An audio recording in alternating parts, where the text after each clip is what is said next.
It's the Center Fantasy Football Podcast. Welcome to the party, pal! Yes! Yes! Yes, this is my favorite part of the game. Analyzing all of the league matchups week to week. You can't win! Get him a body bag! Finish him! That is a bit above average. I said this sucks, and basically so do you. And discussing the boom, bust, and hidden gem players throughout the league. We ain't found shit! What the hell is Brett Favre doing here? I'm in town to play the Dolphins, you dumbass. Dan Marino should die of gonorrhea and rot in hell. Laces out. Touchdown! And here's your host, Allow myself to introduce myself.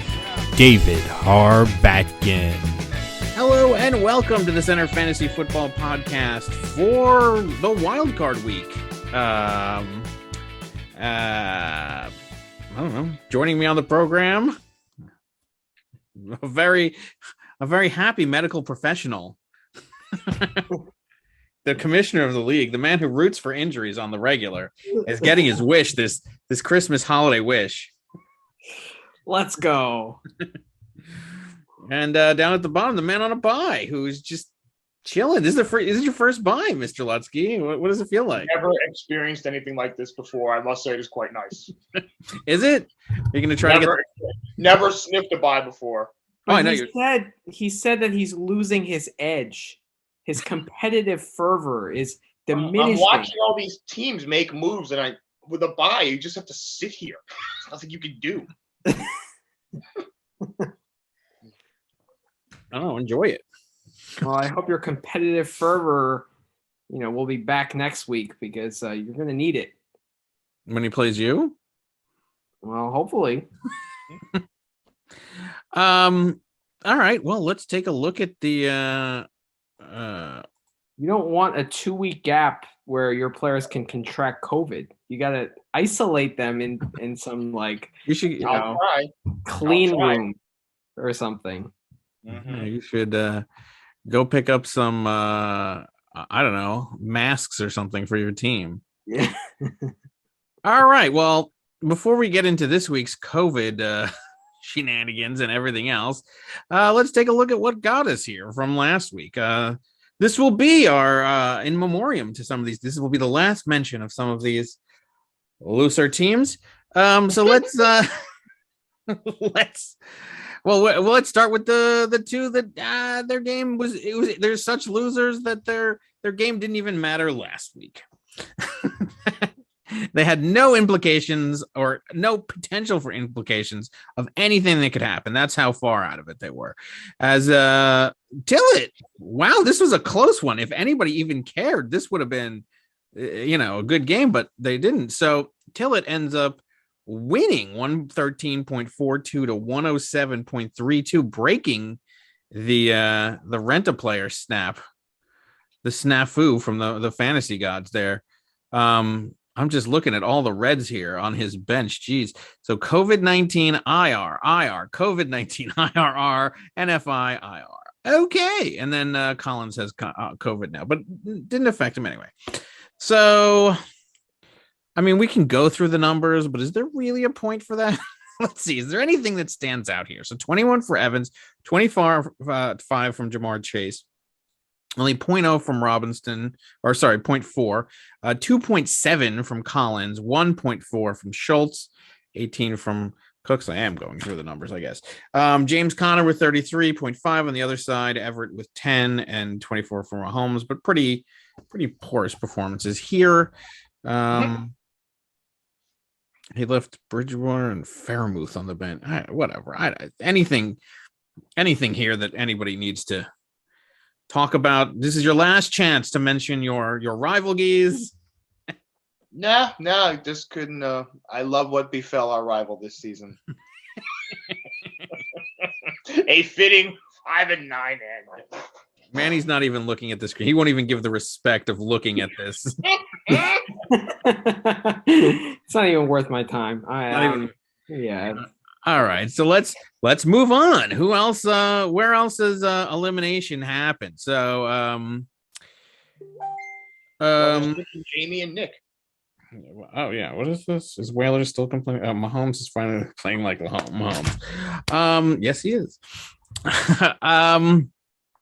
Speaking of your rival, his ears must have been ringing knowing that we were talking about him.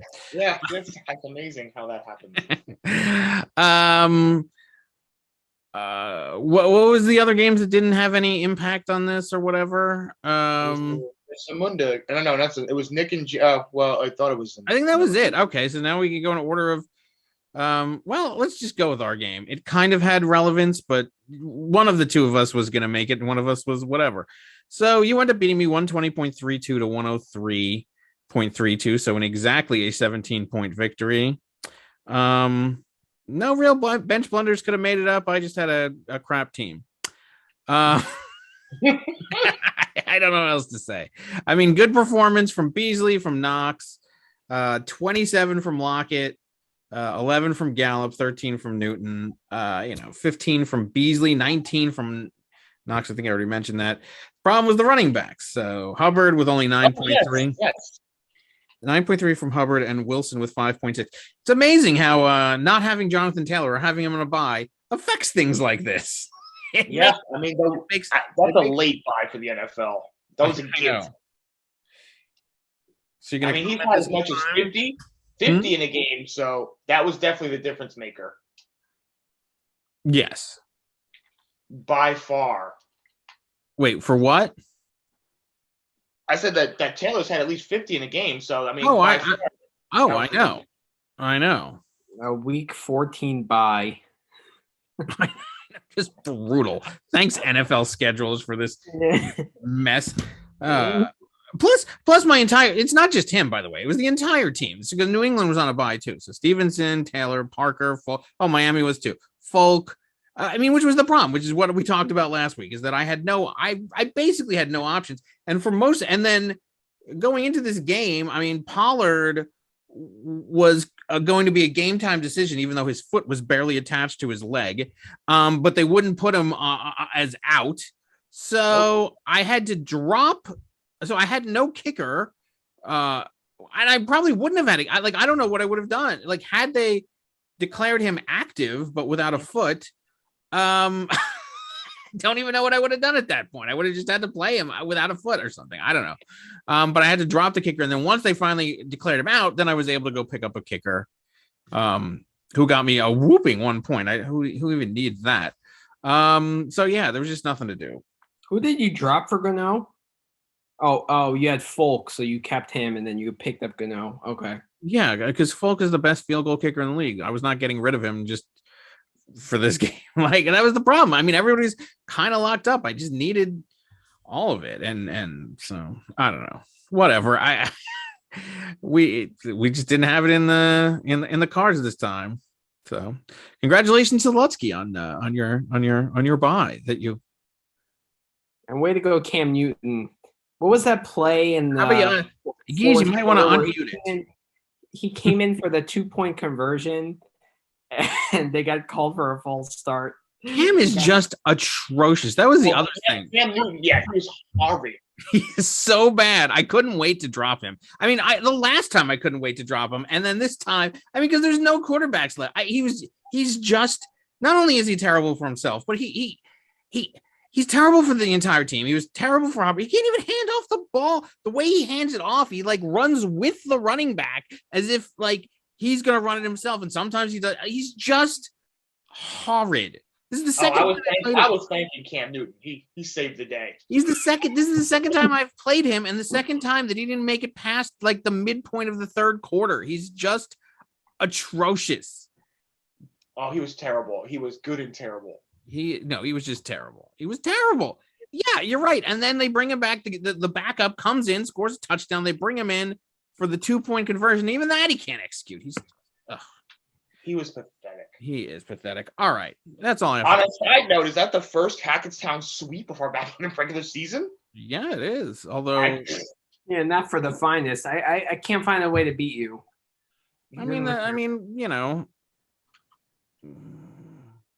Monday night against you, just I know. Well, I mean, as Lutsky shows you, fortunes can change. Although I've swept you many a time, and if I've ever met you in the playoffs after sweeping you, it's been a different story. So maybe the shoe can be on the other foot this time.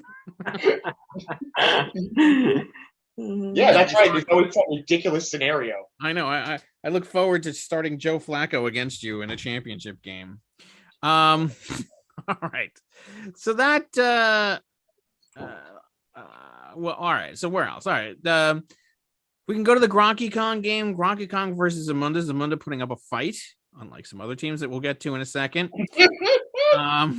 So Gronk Kong ends up winning 144.10 to 108.78. Now, he went with Taysom Hill and so Cooper Kupp wasn't even necessary on Monday night, but ended up getting 31.30 points, and that's with the toe injury. Osborne with 17.3, 19.2 from Edwards-Helaire. Chubb got 9.5, 11.1 from Pitts. DJ Moore somehow out of that mess. I think he must have gotten it when Cam went down, 14.4 points. And the thing that really hurt Nick here was obviously the Lamar Jackson injury, 1.18 points. I mean, because for a large portion of the game, it looked like Gronk Kong might be going down, which would have really changed things around. Because yes, it would have greatly changed things around. Yeah, I know. Because one, it would have, first of all, it would have given you first place.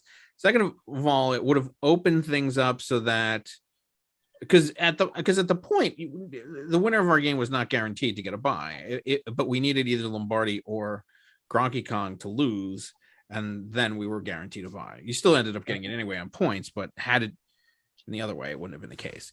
So CeeDee Lamb, 14.6, 18.6 for Ayuk, 14.1 from Montgomery, 12.9 from Williams. What did you say about Moreau, the island of Moreau? Oh, he's horrific. He is horrifically bad. As you know, Zamunda loves himself some Raiders. 4.3 points, 16.1 for Cooper. I mean, there's points going. I mean, I wonder. I mean, there was a lot of points going around in that game against Washington. 3 points for Carlson and 24 from the Kansas City defense. Wow, he loves playing against the Raiders too now because he knows how horrible they are. He's hedging his bets. I know exactly. I mean, nothing. No bench blunders here. I mean, this is actually a pretty. I mean, Garoppolo, whatever. But I mean, you know, when an injury happens mid-game, what are you going to do? So yeah. So then Gronk Kong captured first place with this. I have to say that the two teams that got buys deserved them because they were in first and second for most of the season. Yeah, I can go with that. Obviously. I mean, sure, we could. Yeah. No, they did. I mean, that tends to be how it happens. It's usually not this close. Where I mean, like the fact that we had an extra game this season. And still nobody made 10 wins. I mean, is quite something. I don't know. I mean, this is only a second. This is where teams look back at that one game that they could have won more. Like the advice that I gave each of you to play a guy. Yeah. And it cost each one of you that one win. Yeah. Fucking Andrews goes for 44 points and I sit him against what was that, Wakanda? And then what was the Beasley game for her? Yeah, the Beasley game. It looks like that Agros had a hand in everybody's finish this season. Yeah, he deserves it because he shafted everybody just right to get himself that second place bye. I don't know what you call it. I wonder if I won that game and had those 44 points from Andrews if I get the bye with my 177 in the last week. I don't know. We could look at that in a second. Well, let's see. Well, I mean, the points for, and I'm looking at this on the phone because it's so much easier to just do the points there. But like, so the points for, as far as that goes, you ended up in third in points for with that. So the Whalers obviously was first with 1889.84 points. Gronk Kong in second with 17.7 D.30, and then you with 1746. So yeah, you would have gotten the bye. I had no chance at it. I'm like I'm in Zamunda, like Wakanda, like Tillet territory in terms of my points. So whatever. All right. That brings us to, well, we can go with the game of the man who is having a massive effect on this week's games in a multitude of ways. Now, I know you've gone from hating him to wanting to send him a gift basket now. So like this game. So the Blues beats Wakanda 120.04 to 106.30. However, there's a glaring, not even a bench blunder, an IR blunder. The man, I mean, 24 points wins him this game. Yeah. And it's not, and it's not even. He's been renamed Dr. Expletive. Yes. And it's not even like you have to do tough math because Adrian Peterson is not available. Like you just plug him there. That's literally all you have to do. Put your $104 player, the most expensive player in league history. All you have to do is just put him in for Adrian Peterson, who's in street clothes, and you win this game. Yeah. Because he was at a game and he could not be bothered to set his lineup. Here's the thing I've noticed about arguing with Dr. He'll argue with you and he will justify there is nothing that he won't justify in your head, in his own head. You could call him out for murdering your cat and he would be like, excuse me? I mean, let me tell you something about your cat. Do you know what he did? Well, apparently Dr. Hockey went all out to beat me the previous week to send me a message. He did. He was out of the playoffs at that time, too. From that matchup that he couldn't be bothered to set his lineup for the actual following week. These Dr. Distractions, as Manny called them. Dr. Distractions. Well, that's at least. I guarantee you, if he was in the playoff hunt, he would not be distracted to set his lineup. Well, I wouldn't guarantee it, but I would say likely not. I mean, it's Dr. Hockey. The man is not exactly. I mean, this is a man who's planned multiple vacations and has just not shown up. Well, I mean, unfortunately, he joins his cousin, Gaten Casimir. Yeah. Well. In quest for the Tillitree. So, had Wakanda won and started his $104 man, I would have not had to play the Whalers. But this is before, Which means that I would have played the Whalers. Right. But, before on Sunday, his team wasn't dropping like flies. So COVID was not as big of a threat at that time. And right now it feels like his team is just dropping one by one. So sorry for my trash talking on the group chat, Odwin. But maybe that's come back to help me. Oh, well, look at this. So here's his game. Now he's changed his name already to the Crippled Whalers. Now we discussed how last week he was the Surging Whalers. God, frown upon that. I know. We discussed how, and we said for some reason the name changing, that they have not smited him yet for the name changing, but apparently they were saving their best for this one. The fantasy gods, don't forget. That's the thing.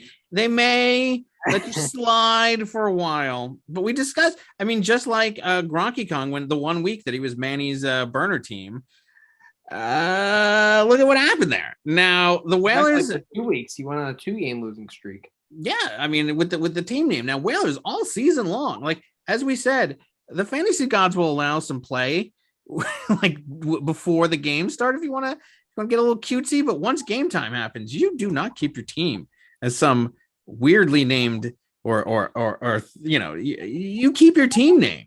And we said that last week, for some reason, the fantasy gods have not punished him yet, but clearly, as we see, as the gods are intervening here, that they were saving. He should have learned from my game against Nick Zaveri when I didn't go to Lambeau.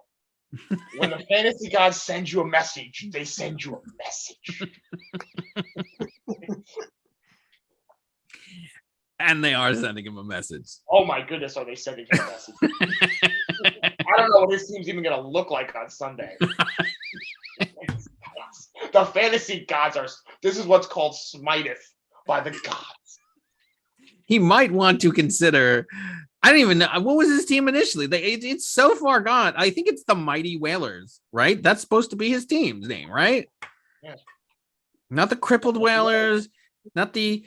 Soon it's gonna be the eliminated Whalers, but.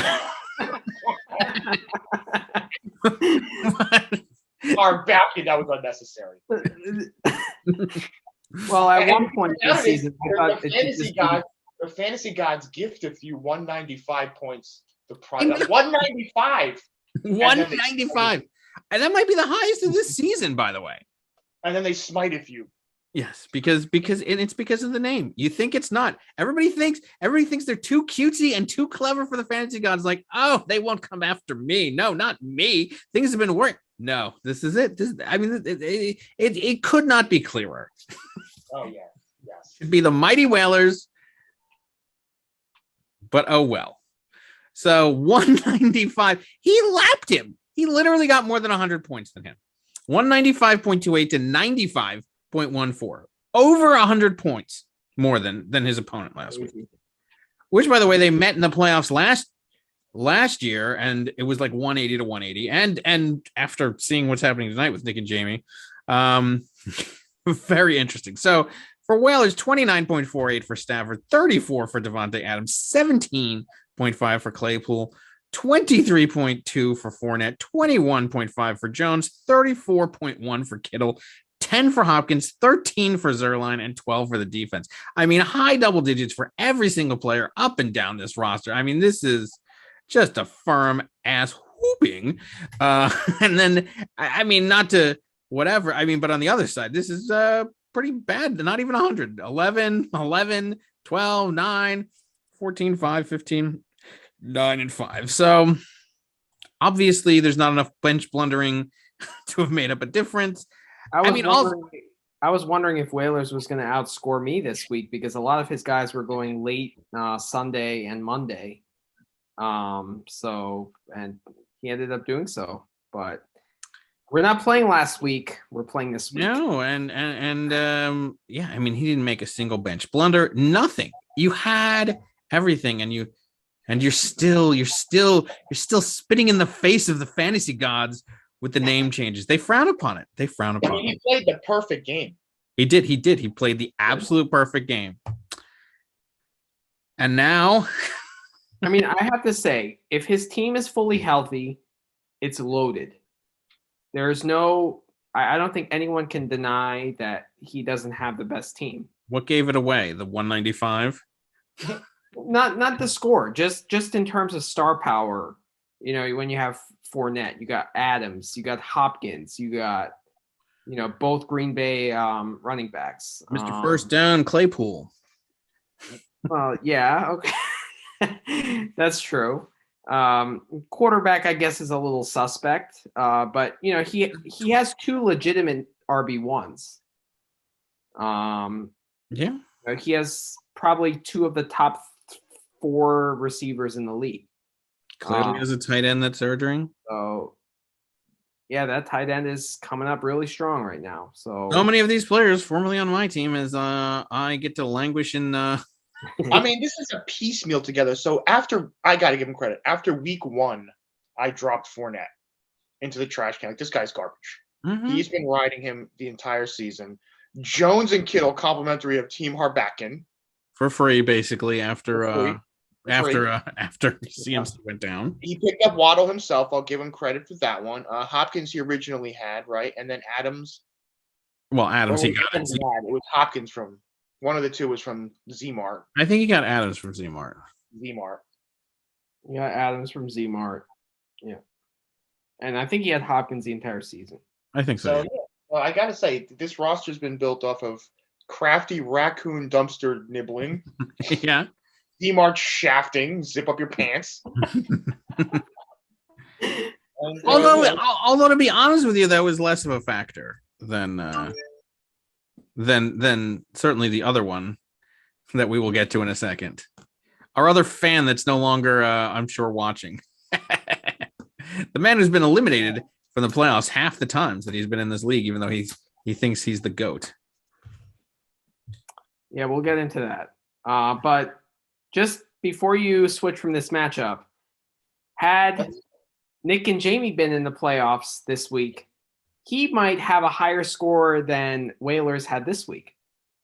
It's possible.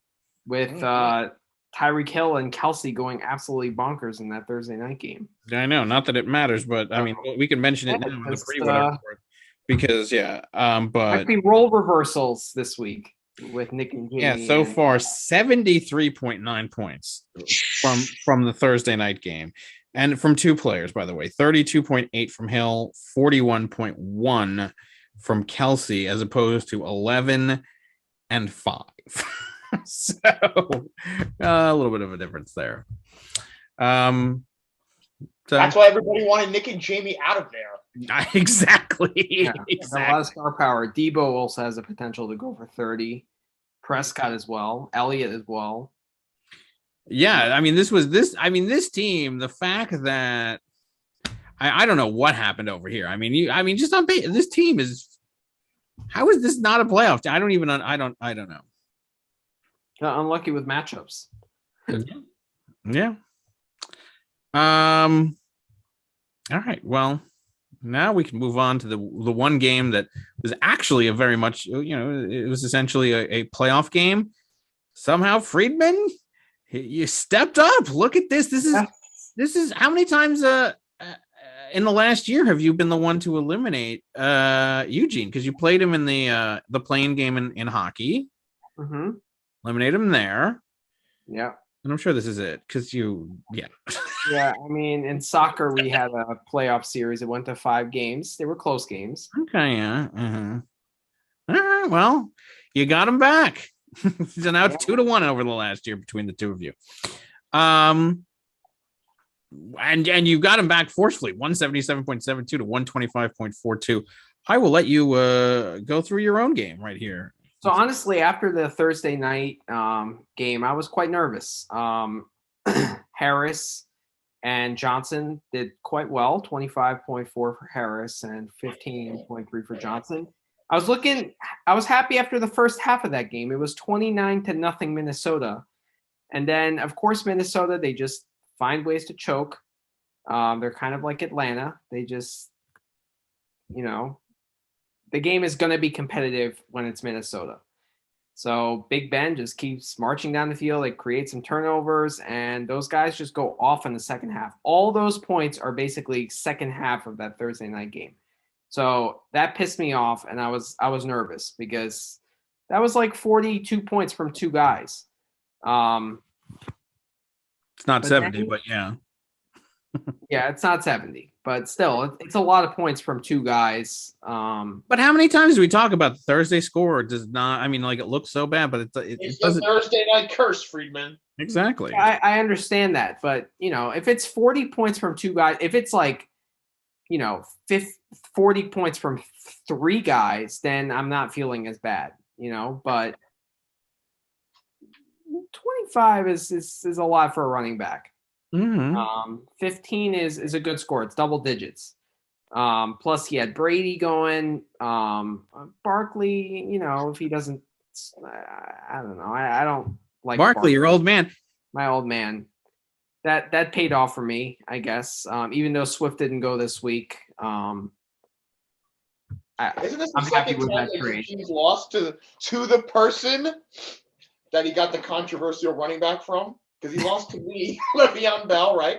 Yeah. In the playoffs with Le'Veon Bell, Mm-hmm. this controversial superstar, and now here we are again, fast forwarding in history, the Barkley deal. And here's the other thing. I mean, and you want we talk about how the fantasy gods like to be completely ironic. So the ironic thing here is he kept talking about how great a drafter and like he just knows how to spot talent and everything else, and it has nothing to do with his his Shafto trades or anything else like that. Look at what Harris and Barkley, the players got from the trade, and then look at what his handcrafted and selected players that he got from the beginning got over there in Washington. I mean, these are the people that he's been touting forever, and how good how good his drafting ability is. McLaurin, his own man. Can you handcraft zeros? I know. And Gibson, Antonio Gibson, he's been talking about this guy for like 3 years now. Well, between his 3 handcrafted players, he has 4 points. Exactly. So, I mean, considering he got 125 with a 0 on the board from one of his top receivers, it's not a bad week for him, per se. It was 0 from his tight end, by the way. That too. 2 zeros and still getting 125 points. I mean, and a lot of it is due to the Thursday game where he did pretty well. And Brady against Buffalo, that's going to be a shootout. Tennessee defense, that they're going to put up points against Jacksonville's. Their putrid offense. So, I mean, I was worried after the Thursday game. Just saying. But then Sunday, Hunter Renfrow, by the way, on his bench with 28.7 and 37 points for Aaron Rodgers on his bench. So, yeah. I mean, and then Sunday afternoon started, and kind of everything just fell into place, I feel. I picked up Penny Sunday morning when I saw that. That was the season-changing move. Yeah, that was a good move. It was a good move. First, they're playing Houston, and I saw that. Could have made a difference for the 1603ers, by the way, but yeah. Yeah, me too. Collins also is garbage. And I went with Wilson or Taylor or whatever his name splitting carries, and I felt like they were going to give Penny more carries because Collins has been so bad. Were you the one? You've had Chris. Did you have Chris Carson all those years also? Last year I had him, but he's just too injury prone. Just can't. No. That's not what I'm saying. But I'm saying like you're familiar with the Seattle running back. Yes, I am. Sure. Absolutely. So, yeah, that was a terrific pickup. I was very pleased with that. So he had 2 touchdowns, but he had that 37-yard carry in the first quarter or something for a touchdown. And are you still going with Westbrook Kokomo or whatever his name is up there? Westbrook, white guy. What? Well, I was hoping their offense would do some more. We've all been. I mean, as somebody who's had Julio Jones, and I'm sure Whalers now, who has to play him, is going to be wishing that their offense does more. They just don't. Well, I'm gonna give it away right now. Don't. I mean, it's basically the Henry show, and Tannehill really hasn't been that good. I like the Foreman play. I think he's been the top running back there, more so than Hilliard and McNichols. Andrews with a great game against Cleveland. That was a big second half for him with that close call in the comeback against the Browns. Godwin has been excellent recently. I'm pleased with him.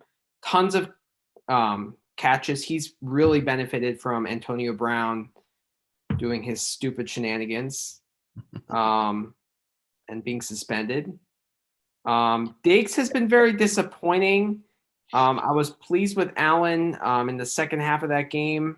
A lot of second half comebacks have kind of helped this team last week.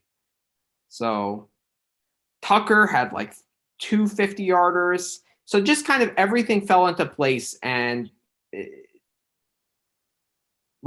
as during those 1:00 games, everything just And then there was a brief dip when you started to get completely full of yourself, and then you shut up again, and then it started to go back to being good. I mean, talk about trying to always spit in the face of fantasy gods. I mean, you were talking about your matchup 2 weeks from now, I think, when things were going well at a certain point. Well, that's just the way I operate. I can't help myself but to think ahead. Market prediction. That's my personality. It's nothing to do with. And they even know it. Maybe will upset the fantasy gods, but I just can't help myself. I got to think ahead, especially when my team is doing so well. Especially when I'm doing so well, it's hard for me not to be the best. What do you think about your matchup next week? Since you're already overlooking the Whalers at this point. I'm not looking that far ahead. We'll see at 1:30. Well, you could play anybody. You could either play me or you could play Gronk Kong. How great would that be? So me versus Dave, you versus Gronk Kong. It might be the CVS Bowl with one other person. Who's going to join the CVS Bowl? I mean, I've gotten medication from CVS.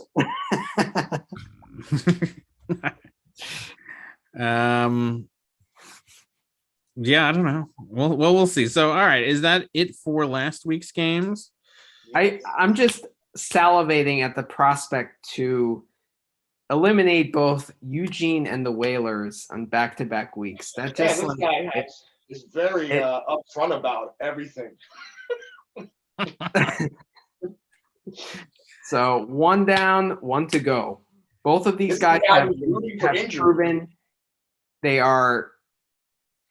I don't know how to say it, but they are like kind of the target. What you don't know how to say is on to Cincinnati. I'll tell you that. But go ahead. Continue. Continue. There are 2 guys in this league where a lot of people have feel that they have targets on their backs for various reasons. I'm not going to get into all the reasons, but it feels like people want to get a piece of them, and I just have such a great opportunity on my hands, and I'm embracing it. Oh, well, yeah. Well, let's see. What else can we put onto the bulletin board right here for Whalers? Let's see. What else would you like me to put on right here? Anything else to add? I'm done. Let's move on. Good to eliminate Eugene and Scott before the game's Okay, let's see. Before the game's even been played. I can't wait to eliminate. No, let's be accurate. It feels so good. Oh, it feels so good. Feels so good. It feels so good to eliminate Eugene and the Whalers. I didn't say I would eliminate them. I'm just excited at the prospect and that opportunity that I have. Changing his word smartly to the prospect of kicking your ass. Right. But so yeah, prospect. So we'll say prospect because that makes it so much better. Okay, Whalers, there you go. I have the opportunity of a lifetime. Opportunity of a lifetime. Okay, here's your bulletin board, Whalers. Let us know if you want to add anything else to it. I'll have the bulletin board on standby right here all evening. Yeah. We'll be shipping it off to their locker room. We'll be adding to the bulletin board while the players on his actual board are getting crossed off. We'll put it in the we'll send it to him hermetically sealed, of course, with some COVID masks. Because I don't want to touch the Whalers team at this point because clearly they're all infected. All right. That moves us on to this week's games.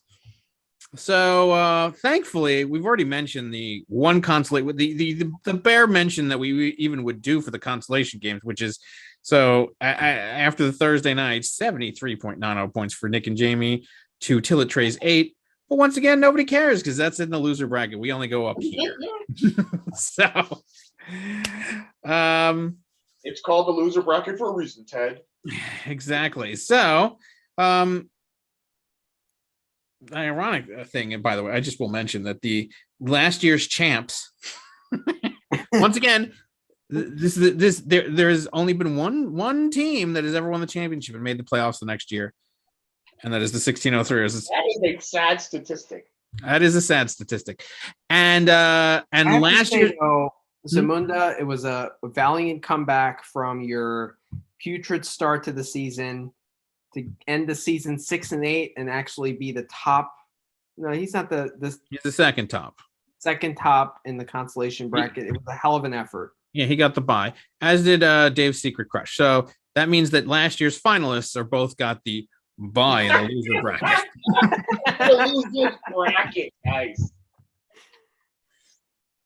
So congratulations to them on securing the ultimate in not giving a shit. Don't even have a game in the bracket that we don't care about. Okay, which moves us on to the games that we actually give a shit about. So Well, let's go over the transactions. Oh, the transactions. Oh, sure. So was there only one free agent bid? Oh wait, no, there was two. So Whalers bid $10. For I bid $10. Sorry, you bid $10, outbidding the Whalers $0 for the Dallas defense, and I bid 16 on Roethlisberger, outbidding the Zamunda line. So I'm just discovering this now. This has now pissed me off. Why are the losers Zamunda Lions still bidding on people at this point? Why are losers bidding on players? First of all, I even have $5 for playoff wins. Shut it down. Shut it down and focus on basketball. You're done. He had a very good basketball win yesterday, by the way. Like, it was like literally when you looked at the thing, like it was like less than a second, and like had to zoom in, and it was like still on Steph Curry's fingertips, because I mean it looked in like because the shot went in. It was a great game. But anyway, focus on that. Why are you bidding on players? Why? See, like, okay, I would have been so pissed had I lost Ben. Like, I bid the $16 because I was like, you never know. Like, there's no quarterbacks left because you're hoarding Tua. And so I was like, well, I might actually play him. I actually think you should start him. But anyway, but that's besides the point. We can get into that in a second. But I was like, okay, Ben is the only one that's, and by the way, he's questionable with some muscle I don't even think I've heard of. Pectoral, that's what it is, a pectoral. His boob hurts. Anyway, I was like, I need to make sure that I get the one quarterback that's left, because I will not go with Cam again. Like, I don't care. It's just not happening. So I bid $16 on Roethlisberger, but I shouldn't have had to. I had Zamunda picked him up when he, what the fuck? I don't care if Lamar went down. And doesn't he already, this is now pissing me off. I have to look at this fucking loser. I can't believe he's drawing me into looking at this fucking loser team. Why am I looking at this? This pisses me off right now. All right, Lamar's injured. Not that this matters, by the way, but you have Jimmy G. Why do you need to add a third quarterback? This is worse. Why are you adding a third? And locking them up, by the way. They're locked up. Once they go onto his loser fucking team, nobody can touch him who has a real chance at that point. Stop it. Stop interfering with the league. You've already given away all of your players and at least played valiantly after opening up the sale. Now you're closing everything down in your warehouse. Stop it. Well, he has integrity, unlike Wakanda. I don't think that's anti-integrity. That's stop it. He Stop plays interfering. to win the game. What? He plays to win the game. He shouldn't. It's over, and he's on a bye in the loser bracket. Give it up. Why are you picking up players in the loser bracket when you're eliminated and on a bye in the loser bracket? Stop it. How many times, how many seasons has the champion been determined by Z-Mart shenanigans? If he's not giving away players, he's locking them up in the warehouse. It's ridiculous. Stop it. Yep. Well, you shouldn't be that mad about acquiring Ben Roethlisberger. I mean, he's not the greatest thing ever. I'm mad at the principle of it. I'm not. I don't even like. I'm mad at the principle that he's bidding on it. Did he end up going to pick up? I need to look at these transactions now. I'm so curious. Did he pick up another quarterback, or did he just want to fuck me? Fuck me. Well, we said a rule about dropping players. We didn't say anything about bidding. There's no rule against bidding, because who the fuck is bidding when you're fucking eliminated? Okay, so like, all right, so it starts here. Ben 16. Do I see anyway? Let's see. Is there Knicks? He didn't even. So he just bid on him to bid on. He didn't even pick up another one anyway. What the fuck? No, he just bid on him just a bid. Just to be an ass. Oh, I'm so happy he's eliminated. His reign is finally over as champ. That's all I could say. Enjoy the next few weeks. How much money does he have left? To fuck around? I don't know. Let's find out. Jesus. I have to worry about people in the fucking grave at this point. Let me tell you something. when my team gets eliminated, probably in 3 days, I am not going to, other than having to come on here as an obligation to talk about this shit, I am not going to do a goddamn thing for my team. I don't care if it's bursting at the seams with IR and COVID players. It doesn't matter. I don't give a shit if I finish in 5th or 6th or whatever the fuck it is. How much money does he have? Where's the standings? Oh, we can't even get to it would be there, right? So, waiver budget. Where is he? Zamunda. $54 to fuck around. Great. Which means that anybody who wants anybody on, and I say this now, if you want somebody next week, do you have any money left? You have $6. Well, if there's somebody that you want next week, you better bid all $6 if you're still around, because Nick is still there to outbid you and fuck you out of the good player. I mean, how pissed are you going to be? I mean, so you have 0 geese. You have $6. Whalers has where's the crippled Whalers has 0, and Gronk Kong has 24. So the only ones who have any money left that are in the playoffs. So the Blues have $142. I have 93, and Gronk Kong has 24. Now, one of the two of me and the Blues are going to be eliminated. Probably me, but whatever.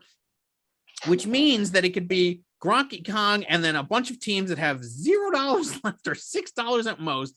And then Nick could be on the sidelines, eliminated from the grave, taking necessary players away from you. That doesn't bother you? Shut it down. Jesus, Nick. Wow. Can you imagine if you got that quarterback? Could you? I know exactly. What are the other quarterbacks available? I know. I'm about to look at it because they're horrid. I think I had somebody in mind. I had somebody as like in mind as a backup, but let's see, all available players. Quarterback Carson Wentz isn't bad, but he's playing New England. Yeah, Carson Wentz. Yeah, exactly. Carson Wentz. Can't play any. Heine is like out with. Didn't he like? He sucked anyway. Matt Ryan. I probably would have gone with Matt Ryan Against San Francisco? Ugh. I mean, what other choice? I mean, this is why I didn't pick him. But if Nick had fucked me, I guess I would have to. Mac Jones, who he does all right in real life, but I mean, he's not doing, like, I mean, his numbers, even in his best game, I think was like 25. I mean, he hasn't thrown a pass in 4 weeks because against Buffalo, he even know how to throw anymore. A pass. Like 25 is his most, like, or 26 was the most he got all season. So there's nothing there. Goff, I could have gone with Goff. Against Arizona? Oof. I mean, actually, that might not be that bad a play. I mean, Baker Mayfield has COVID. Trevor Lawrence sucks. Sam Darnold. I mean, look at where we're going here. Zach Wilson. I mean, could you imagine if I had to start Zach Wilson because Nick Zavari decided to pick somebody up out of the grave? I mean, it's bad enough that you're starting Roethlisberger. It is, but the fact that is the best that I could do is, and then he would want to just fuck me even more. I mean, I'd probably start Daniel Jones over against Dallas, probably Mac Jones against Indy. I would say. I mean, in all honesty, I probably, if I completely got screwed, I probably would have started Justin Fields against Minnesota on Monday night, just because I think he's got Kirk Cousins, and just because of the matchup, he's got a whole bunch of Minnesota guys, and if that game was going to be a shootout game, then I would at least want to be involved in it. Then again, my surgery is on Monday, so I don't feel like watching my demise.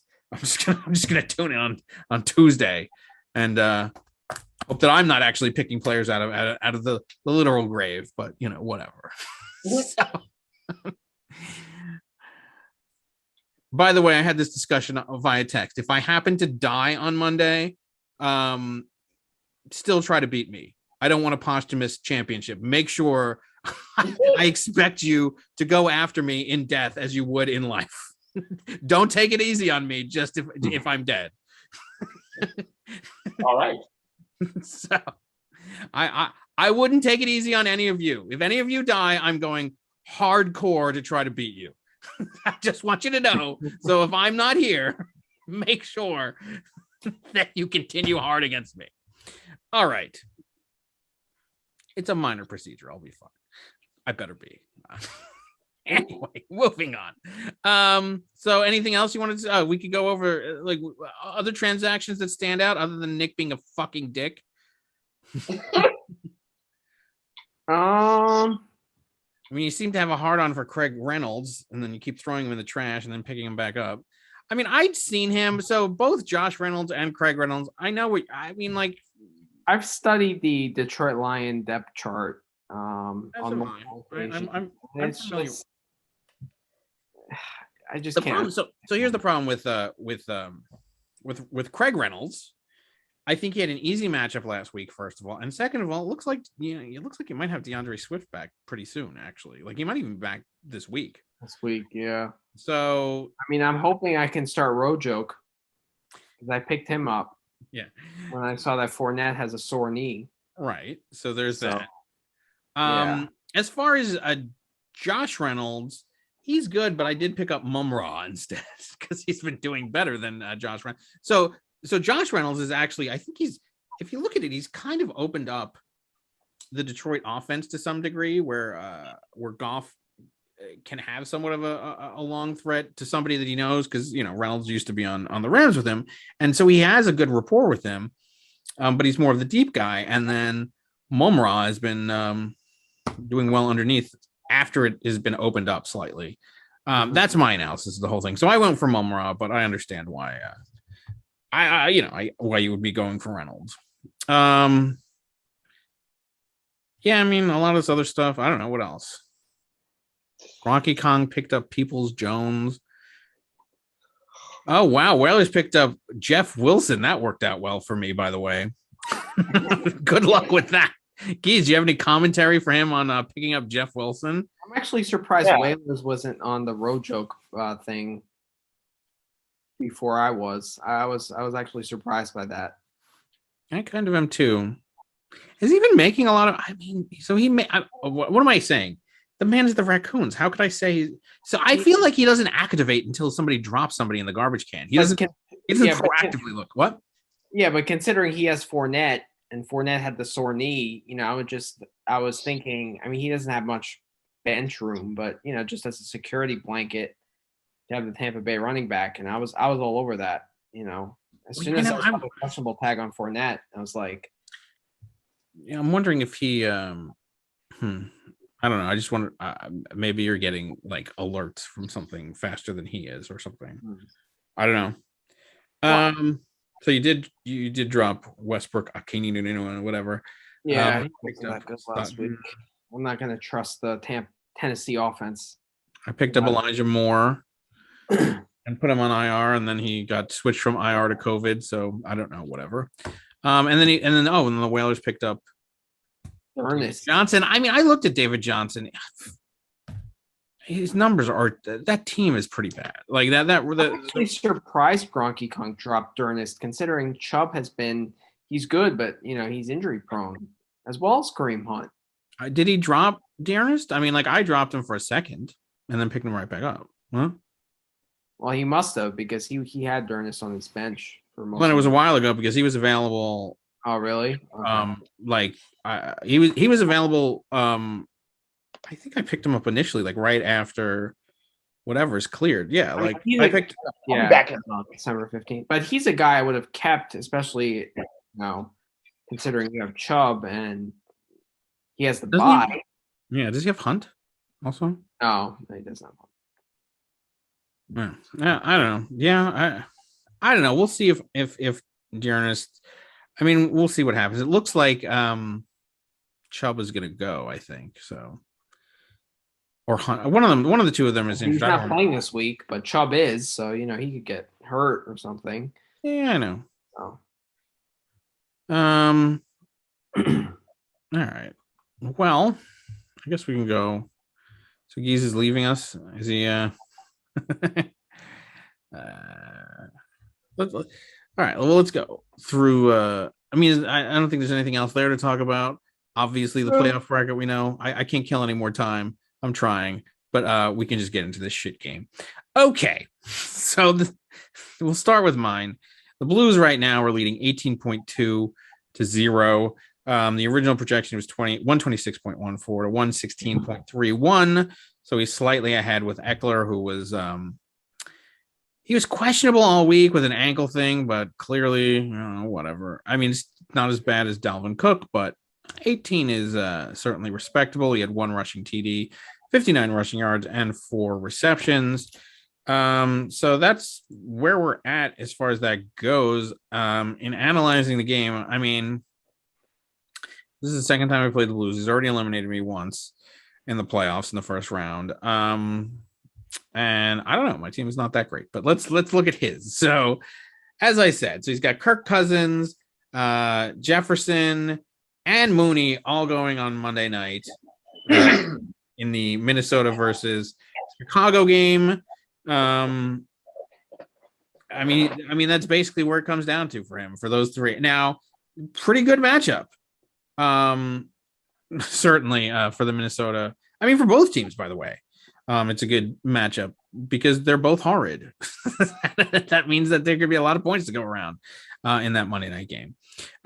Williams has been questionable, but he's been on fire. I looked at his numbers. I was like, I don't even know who this guy is, but it's ridiculous. He's been 20, 29, 21.3. So for the guy who doesn't watch football, clearly knows something. He was sidelined for Thursday practice with a leg injury, but I have no doubt that Mr. I don't watch football, but knows everything and picks up guys that I've never even heard of. Will do fine. Font, he picked out of my trash can. He hasn't been doing that well.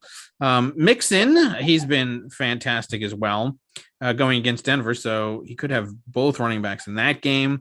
The kicker for Minnesota. Oh, let's see. Yeah, I mean, he was injured like last week. You can't even count that. He's also got the Minnesota kicker to add to it, and he's got the Buffalo defense. How did he get the Buffalo defense? Going against Carolina, who was atrocious. I mean, if Cam goes again, ugh. Okay, and then on the other side of the ball, we have you see what I have to work with here. Do I have an extra bench spot just open? Interesting.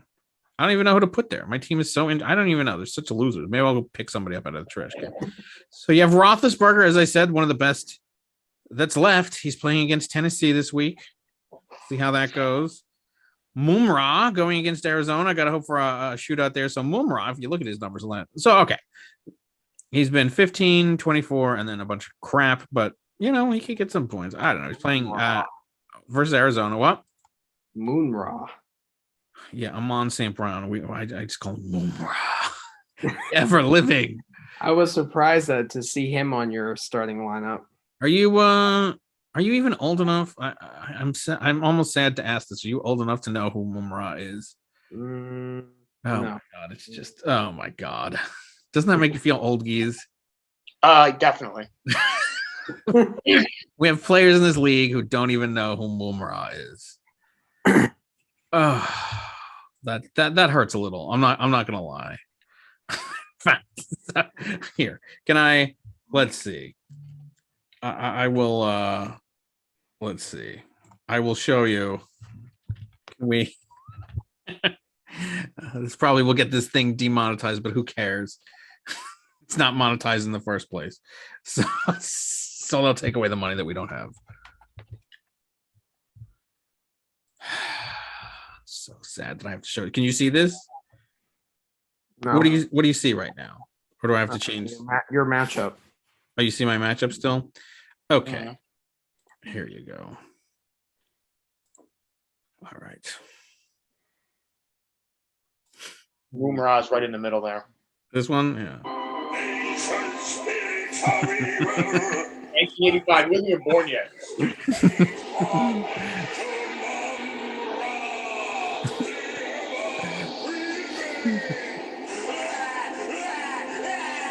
That cartoon character has more of a chance to catch a pass than Dave got.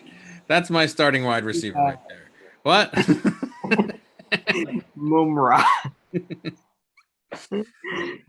Yeah. So I mean, how does this team compare? I mean, he has Jonathan Taylor, obviously, but Dave's team, New England. That's the worst possible matchup. Well, that's the worst possible matchup for Jonathan Taylor. It's pretty bad. I'm not going to lie. And then by the way, I have Stevenson going in the same game on the other side of the ball. So, that's not great either. And by the way, Ramondre Stevenson is one of the best. I mean, because what else do I have? I have Chuba Hubbard. who sucks. I mean, at Buffalo. What?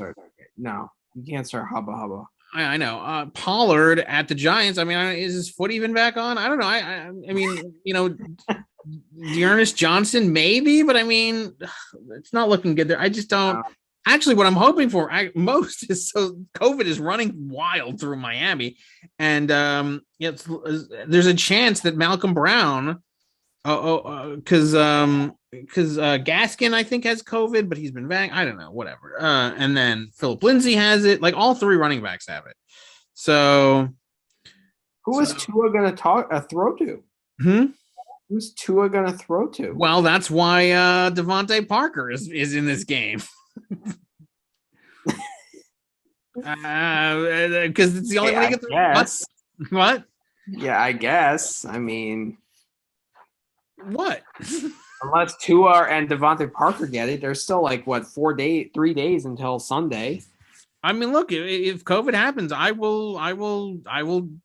It's fine. We'll keep churning them out. Look, I still have Gallup playing against the Giants. I mean, Gage at San Francisco. The thing is, there's nobody else on Atlanta really, other than Pitts.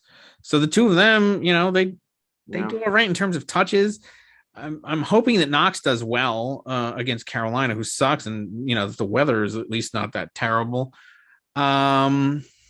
I don't know. I mean, I'm very limited in my options. I mean, with Tyler Lockett out, I mean, look, I wasn't gonna.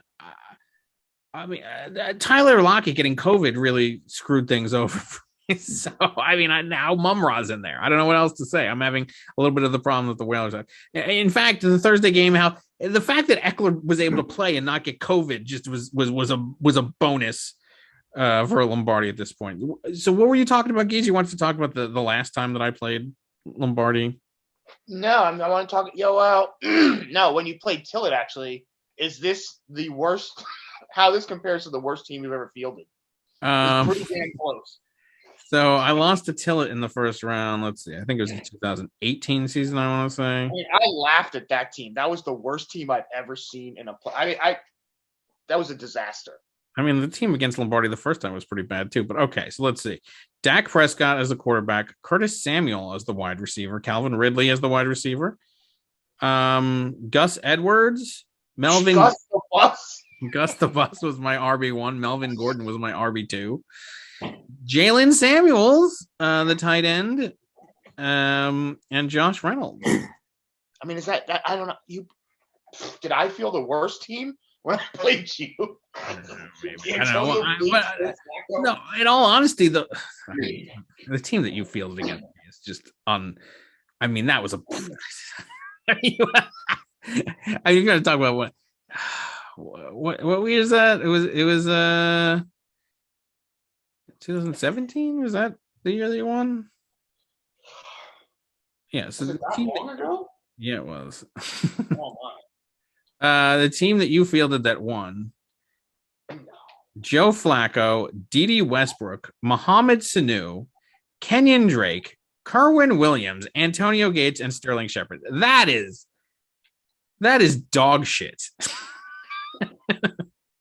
Did you hear those guys? Are any of those guys? I mean, none of them. That's even worse. So I was going to say that. So you have these in your mind, right? Joe Flacco, Dede Westbrook, Mohamed Sanu, Kenyon Drake, Kerwin Williams, Antonio Gates, and Sterling Shepard. Well, how was the active play? That was your active championship roster that year. I mean, which, by the way, you sat Stephon Diggs. Capri Bibbs was on your bench. Tariq Cohen, Garrett Selleck, Jack Doyle, and Demir Bird. I mean, that's your whole lineup. I haven't heard of half these guys. That is your championship winning roster right there. Holy mackerel. I mean, that's pretty bad. So now if you look at, but all right, you go back to the last time that I played Lombardi, which would have been, it was season here. Where is it? It was the third season. So it was 2015, the last time that I played him in the playoffs and he beat me. So this was So he beat me that time. It was 148.98 to 122.20, which I guess not that bad a score. So I started Carson Palmer, Antonio Brown, Eric Decker, Matt Forte, Tim Hightower. I don't know who that is. Gary Barnage, Jeremy Macklin. I sat Sean Drawn, Danny Amendola, Chris Ivory, Devontae Parker, who remains perhaps to lose again, James White and Julian Edelman. I can't believe I still have a team that lost to him in the third season as my starting wide receiver right now because Waddle has COVID. That just shows he you was something. on your bench back then. I know he's on the bench. He's finally making the starting. He's cracking the starting lineup. Like how many years later? 6 years later. Oh my God! All right. I have nothing else. Okay. So obviously the advantage goes to the Blues, but it all comes down to that Monday night game. What's the weather look like? Is there? Can we get Buffalo-like weather? That's what I need. I need Buffalo weather on that Monday night game to have a chance. Let's see. What's the forecast for Chicago right now? Let's see. Where is it being played? At Chicago, at least. So we have a chance. It's outdoors. Let's see. Soldier Field. Okay. 41 and clear with a low of 27. That's not it's a night game, so it's going to be 27.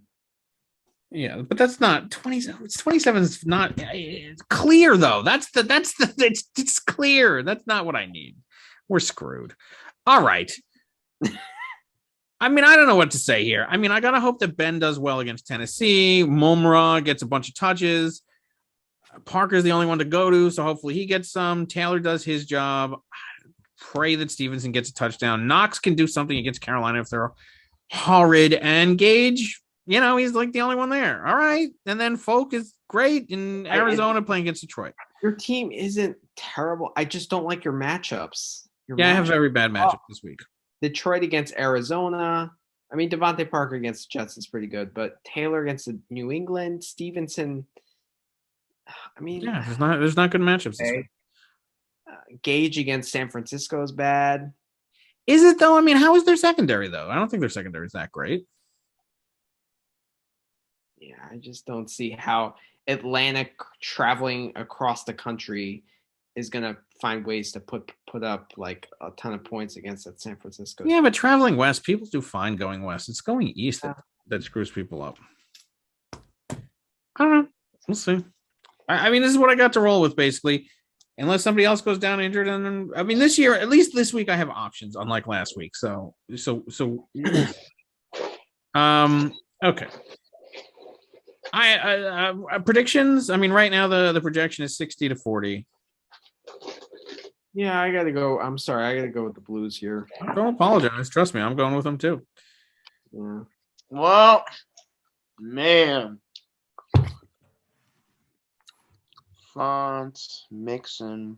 On paper, Lombardi has you. It's just look up and down that lineup. If Minnesota shits the bed, he's screwed. And Mooney sucks. He got 2.9 points. Yeah, Mooney is garbage. Who does he have? Garbage. Of course, if he doesn't he. I would start AJ Green over him, especially against Detroit. Especially with Hopkins out. Absolutely. But he doesn't watch football. He doesn't watch. Most insulting. No, just on that principle alone, I'm going with Harbakin. The guy, not only does he not watch football, but he didn't show up to the auction. This guy needs to be. If the fantasy gods do any justice, they will remove this guy and not let it. That would be, how insulting would that be that the one guy who doesn't watch football wins? No.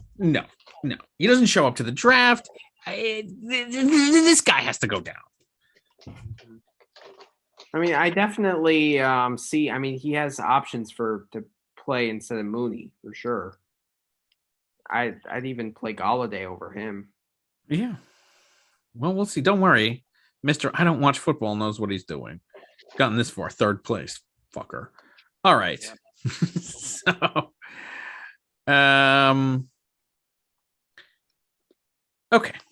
Well, let's move on to the other game. I'm wondering if are they going to make the they're going to make the Mumra saw, like a clip. Are they going to silent it? The projection keeps getting a little closer. So what was the initial? I mean, they're saying it's 149. He had a 68% chance to win at the beginning of the week. 47. Okay. So let's first of all, if you're going to start off with this game, I think you got to start looking down here. So Sanders is questionable. AJ Brown is suspended. I mean, Antonio Brown is suspended. Howard is questionable. Waddle has COVID. Hopkins is out. Ingram has COVID. I mean, did he drop players? I don't even understand.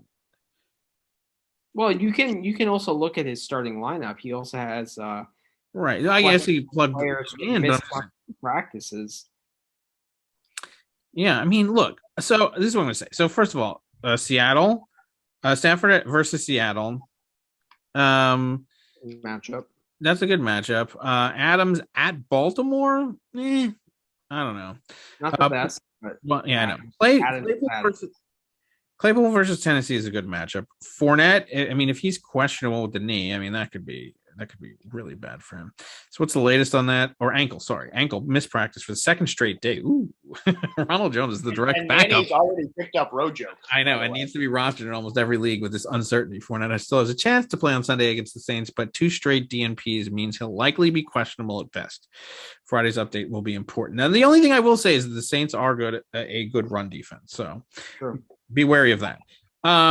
As far as Jones, he's questionable too. So let's see. Aaron Jones. He has a knee problem. Man, this is a little more ominous of a downgrade with COVID-19 sprawling all over the league. Jones will be an easy RB2 if he plays, given the amount of snaps A.J. Dillon will likely has been taking lately. Friday. What is this Friday? Will, as we keep repeating, be a big day. So here's the thing. I mean, he would almost, because AJ Dillon has been fine when he's in there. I think like to lose Fournette, that would be bad. But to lose Jones, he still has Dillon, and I think that he can make up for that. It would almost be, you almost want Jones to go out there with a bad knee and some COVID and not be able to breathe like that. I would, then just having him ruled out, in which case Dillon will just take all the touches. I wonder if Jones plays and then are they gonna he might be limited. That's what I'm saying. Like if he's active and like that would be the best case scenario for you. If he's active and they end up having to use Dillon way more. And he has an exacerbation with his knee, and I mean Dillon is a good backup, Exactly, which is why I'm saying if they just declare Jones out, then Whalers doesn't have a problem there. I'll just put in Dillon. So you kind of want him to just be in there, but not playing well. Yeah. What's the Kittle issue? You think that Kittle will be fine? Kittle will be fine. I mean, he has click on him. So knee soreness. Return to the practice on Thursday, getting in a limited session. He puts Kittle on track to suit up against the Falcons, though fantasy manager will likely have to deal with a questionable tag on Friday. That being said, we have not read anything that would lead us to treat Kittle as anything other than elite. He just had a huge workload in the previous couple of weeks. I think they're just being cautious with him. Yeah. But yeah, I mean, he'll go. Mm-hmm. I mean, I still have people to worry about in this team. I still got Kittle, Adams, Stafford. If Julio Jones, by the way, so he's playing Julio Jones. Let me tell you. But as you said, you can't trust the Tennessee offense. You can't trust the Tennessee offense, and Julio Jones has been atrocious. Other than week 2 against Seattle, I mean, he has been. I mean, first of all, he hasn't played most of it. When he does, he's horrid. A smile came to my face when he picked him up a few weeks ago out of the trash can. I was like, you just like you don't have to pick every. You could be discerning. You don't have to pick up every scrap of trash that's in there because he has been trash this year. Mm-hmm. Just because he has a big name and has been amazing in the past doesn't mean he's someone to fear this year. Exactly. I mean, that's why I cut him. I mean, like at some point I was keeping him for the name value. Like hoping, oh well, the old Julio Jones is going to come back. And look, if Julio Jones is the one that makes the difference, then so be it. I don't know what to say at this point. He was weighing down my team. I couldn't do anything, and especially it was like last week I think that he came off of IR because I kept him on my IR for a while, but I wasn't going to move him into the regular roster and take up space when I had no space to begin with last week. So if Julio Jones, he already has enough 1603s on his team. If that's the one that puts him over the edge, then I don't know what to say. For you have Allen versus Carolina. I would monitor the weather situation, but as long as the weather is fine, I think Allen will do well against Carolina. I mean, even Matt Ryan and that horrid Falcons team did well against them. They're just terrible. They're terrible, but Allen does have a sore foot. So which means he's not going to run as much. Well, then you still have Tua. So against the Jets, by the way. Right, exactly. So, but the problem is COVID is circulating in Miami. So I don't know. Well, you'll know if he has COVID. What time? It's a 1 o'clock game. I'm going to have to that's probably a game time decision.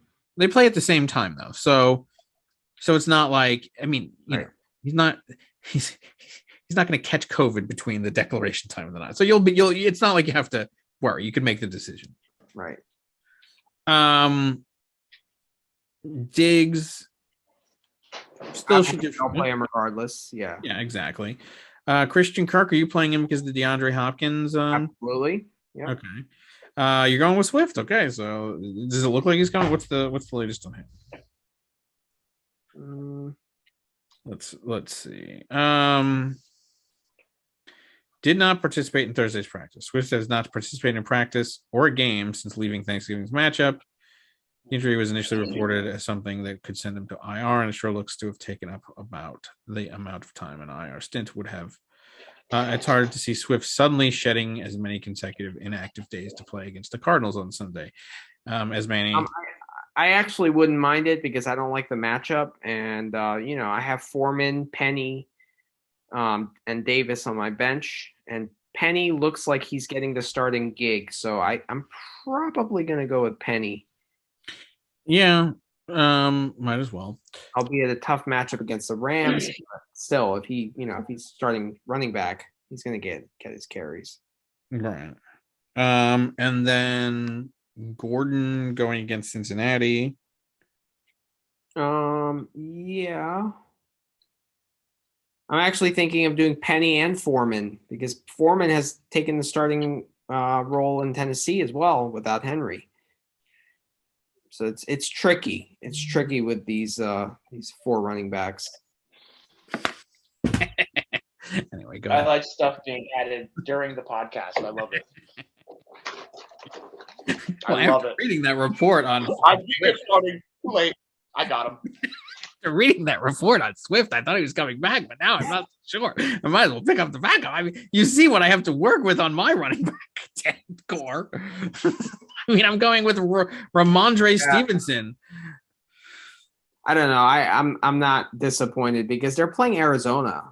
Arizona has a good defense. Do they have a good run defense? I don't know. Pretty decent. Wait, they played the Rams last week. Sonny Michel didn't do anything. I know. And I don't know. We'll see. Okay.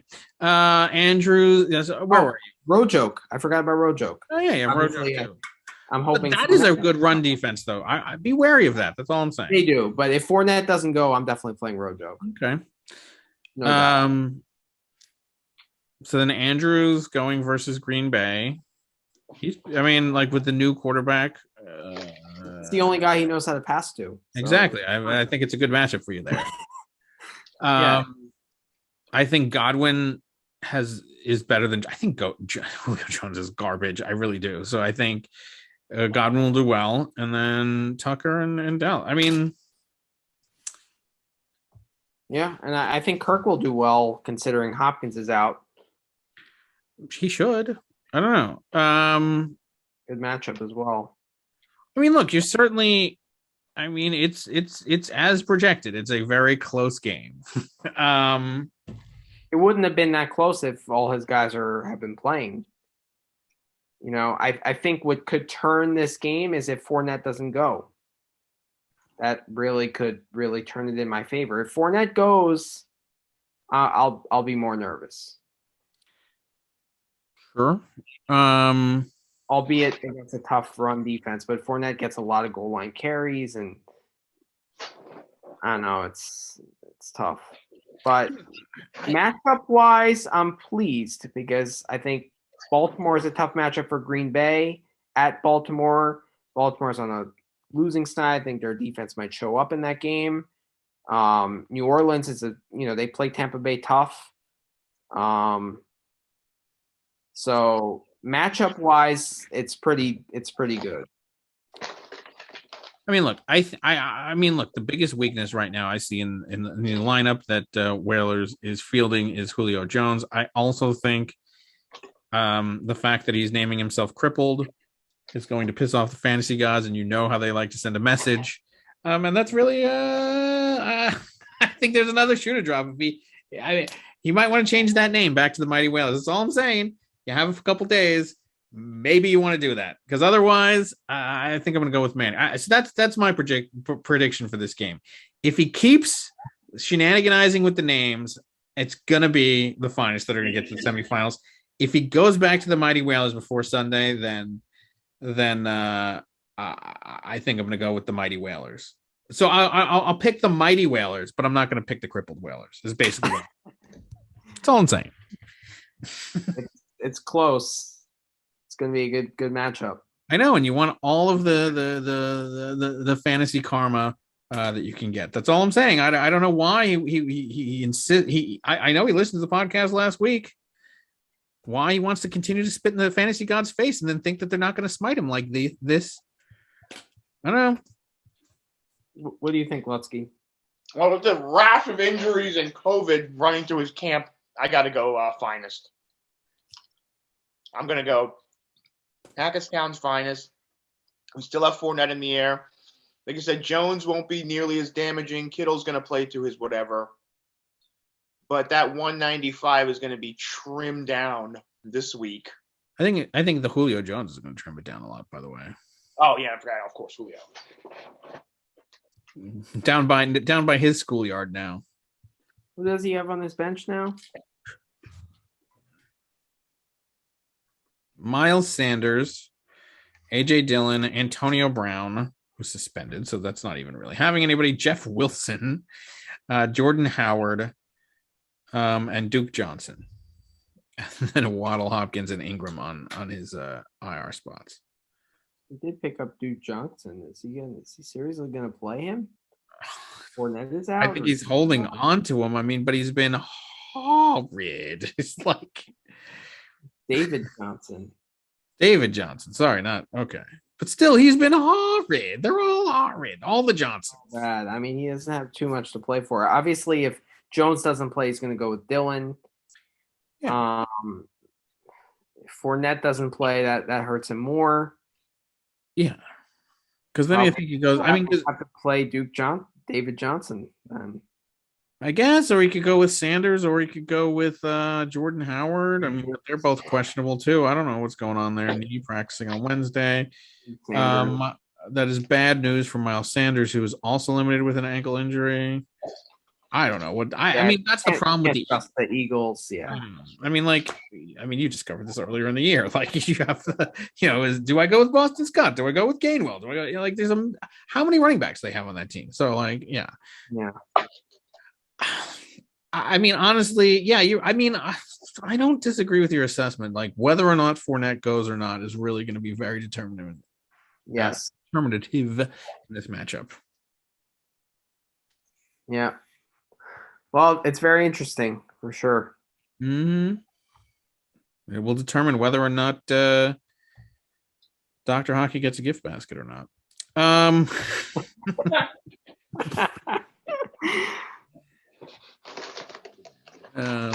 You mean Dr. Distracted, right? Or Dr. Expletive? I mean, you can change to some, Dr. Feelgood if if you beat Whalers this week, he suddenly will be Dr. Feelgood for you. So We'll see. I mean, it's up in the air. I mean, basically, we're trying to figure out it's Doctor Who. In fact, I think that's what I'm going to title this episode: Doctor Who. Doctor Who. Is it going to be Doctor Asshole, or is it going to, Doctor Assman, Doctor Expletive, or Doctor Feelgood? I don't know. That's basically what we're trying to determine this week. It's Doctor Who. Doctor Who. All right. All right. With that, I just saw that with Gaten Casimir. Better late than never. Just like your $100 payment. Wait, is that what happened? Did you just write it? I was ignoring it. Oh my gosh! So Gaten Casimir this season, he was like the last person to pay his league dues. Right? You actually right. I can't believe you said that. I can't believe you said that. That was good. Oh my God! Right? Did Hardback even know about that? Did you know about that? Did I know about that? I think I know about that. I don't know. Yeah, he paid me on like after week 2 or something when he got paid or something. I feel like I knew. To lock up his team. Yeah, I did. I did. Yeah, I contrary to popular belief, everybody thinks that I run it was the first time Gaten Casimir ever posted on this group chat, so I had to throw him a shot there. That was pretty good. I mean, that's pretty funny. I don't know. I as far as the managing of a league, it's the one league that I don't have to be a commissioner in, and I don't have to deal with shit for. So it's nice to not actually. It's nice to not actually have had to deal with that. So I think I did know about it, but I didn't care. So funny though. It's pretty funny. All right. Better late than never. So hilarious. All right. Well, yeah, good luck. The Hagglers get to see who they play next week. Yeah, you'll be way more interested in not lying back, Mr. 018940. Well, I'm sure Tuesday at 1 a.m. you're going to be all over that waiver wire. You're going to be preparing for that matchup. Will you? Or I'm talking Lutsky. Don't worry, you're gonna have to compete with Nick from Beyond the Grave. He's gonna really be picking up some players that you need. He does have $54. I know he's got that $54 just burning a hole in his fucking pocket. True. All right. Well, good luck to everybody this week. Good luck, everybody. Yep. Thank you. And we'll see you next week. All right. Until then. Good night. All right. Peace out.